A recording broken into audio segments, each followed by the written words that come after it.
Hello and welcome back to the Fit as Flock podcast. I'm your host, Lindsey Bush, and today we are going to have just a chat.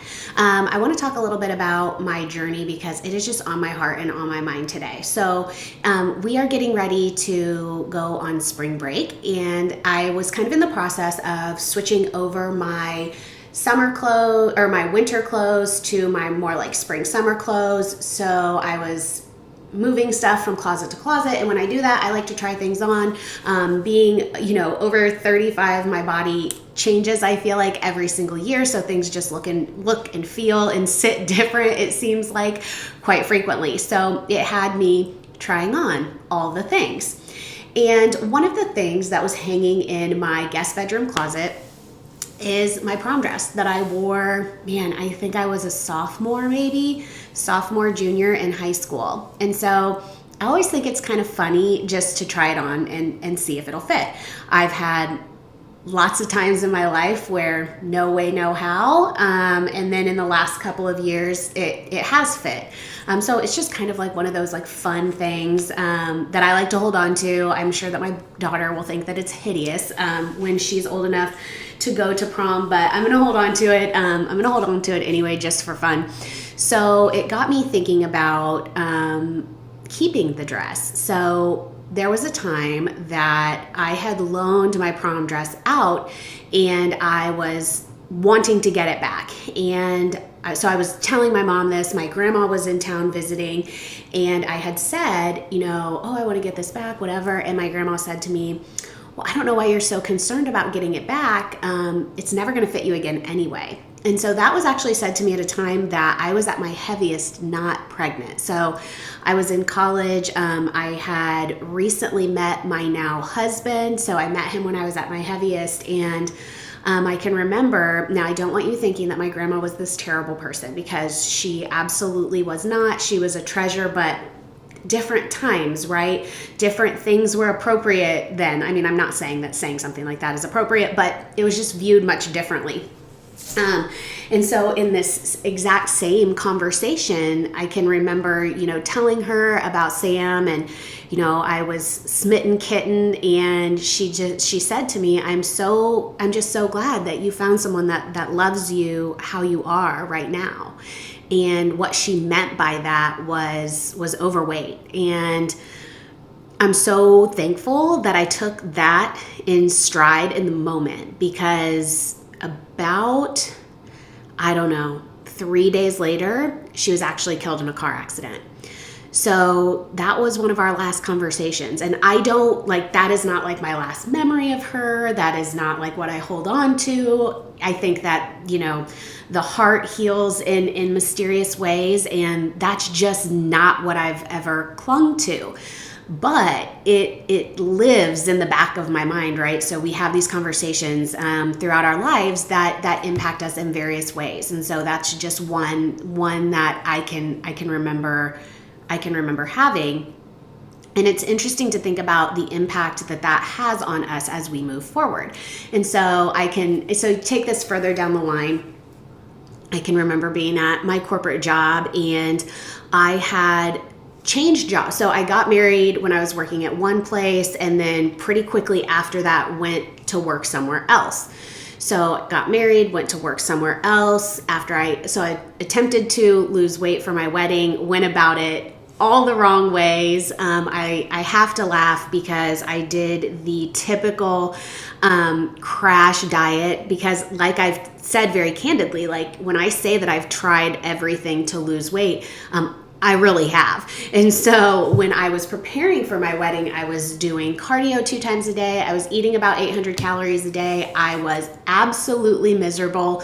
Not only did I feel miserable, but I was miserable to be around. So shout out to you if you were my coworker then. There was one in particular. We used to reminisce about this all the time because she was like, you were horrible.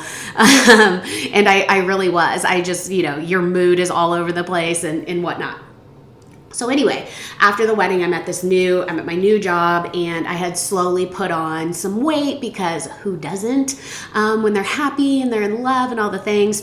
So at one point, I started to decide to lose weight again. And that was because we were starting to think about starting a family. I didn't want to be in a place of starting my pregnancy on like the high side of my weight or whatever. So I just laugh because like in today's world, you would be in so much trouble for something like this. But one of the men that worked, where I worked, he said to me one day in the hall, he was like, "You're looking really good. You've really dropped some weight. Your husband must be so happy." And I was like, in the moment, I was very young and I was like, "Oh yeah, thanks." And just like diddy bopped on down the hallway. But I was like, after I digested that, I was like, no, wait a second. Like, my husband met me when I'm at my heaviest. He loves me for other reasons. And man, it just kind of floored me. Like, that I was more lovable now is how that could be perceived, that I weighed less. Man, what a message, right? When you start thinking about some of the messaging that had been sent to me over the years. And so I share this today just because it's on my mind, and I oftentimes get asked questions about body image and how mine has changed and how it continues to change over the years. And one of the things I've candidly shared is that there was a period in my life where as I got smaller, weighed less, I actually became more insecure. Very strange. I still to this day can't fully grasp why. I think it was probably due to being in a different place in my life, just less secure as an individual in general, right? Like with time and age and life experience, you tend to become just more comfortable in your skin, more secure. So I can honestly say that I don't really feel that now. I have been maintaining where I'm at for a couple of years now, and I feel very comfortable in my skin. But there were times, especially the first time, so I had my son, I lost the weight, got down to about where I am right now, and was incredibly insecure. I don't really know why, other than there were probably other things at play at that point in time in my life that I can't recall now, that were playing into that. And so all of this to say that I wasn't miserable when I was heavier, and I'm not more lovable or happier because I'm lighter. I am happier and more secure because of the things I've learned along the way, because of the things I've learned about myself, because I physically feel better because of the way that I have decided to fuel my body, move my body, things like that. But I'm telling you, if you are tying your happiness to a weight on the scale, I can guarantee you, if you are not happy where you are today, being at a lower number is not going to be what provides you with that happiness. Might it contribute to you feeling better? Without a doubt. But is it going to be this thing that like you all of a sudden step on the scale and you see this number and ta-da, your life is fixed or great or better than? Maybe temporarily. And so it's just really interesting to think about all this. I don't have any like amazing advice around it. I think it's really important to understand that everybody has a story. This has not always been easy for me. I was normal sized. Growing up, I was definitely more of a curvaceous body in high school, where many of my friends were just kind of stick straight. So in full transparency, right now, I probably weigh about 4 to 5 pounds more than I did when I was in high school. Not my goal, just telling you from like a numbers perspective. So I've always kind of weighed a little bit more. It's not like I was this like 100-pound peanut in high school. I just wasn't. I've always had more of an athletic build. But when I went to college, I went crazy. And I was doing all the things, drinking all the things, and was just reckless and dumb and unhealthy. And I ballooned over a period of about 2 years. At one point, I went to the, what do they call it?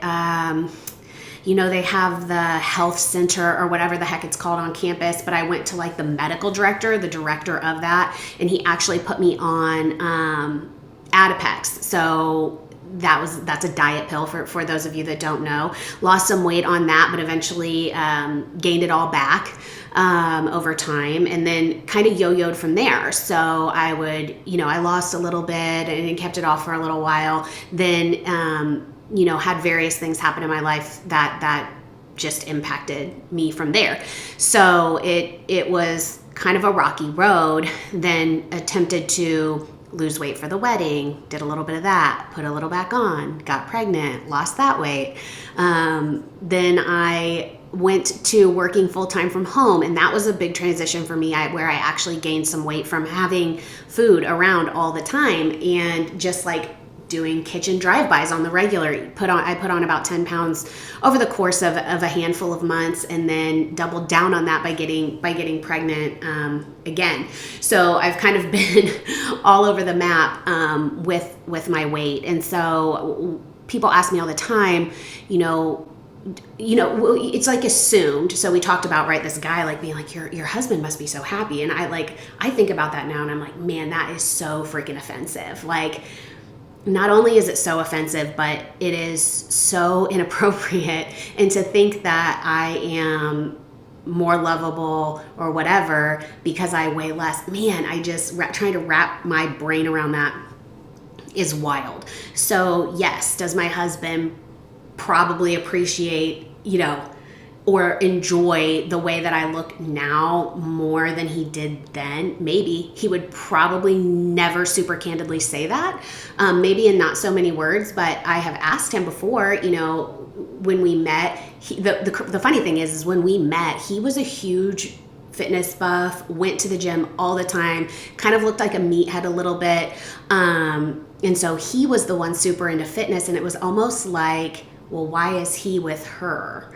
And he will very candidly tell you, and this is what he tells me, is that he was, yes, he found me like physically attractive, but he was more attracted to my confidence. I was very happy, bubbly, fun to be around, things like that. So it's just kind of interesting. But, when it comes to body image now, I've gotten to a place where, and I was just thinking about this and kind of having a conversation with myself today, because I was also trying on bathing suits and I was looking at myself, and I'm at this weight that I've been pretty comfortable with, but there are still areas of my body that I'm like, oh, if this were different or if that were different. But at some point you have to ask yourself, like, when is enough enough?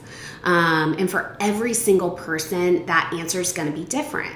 If I was not in the current profession that I am in, I would be over the moon with the way that I looked. But because I probably self-create different pressures being in the fitness world, and I feel like people expect that you look a certain way, that has certainly impacted me over the years. That's something I haven't really talked about too candidly, because I don't think it's overly relatable for the average my average client or whatever, because our situations are different.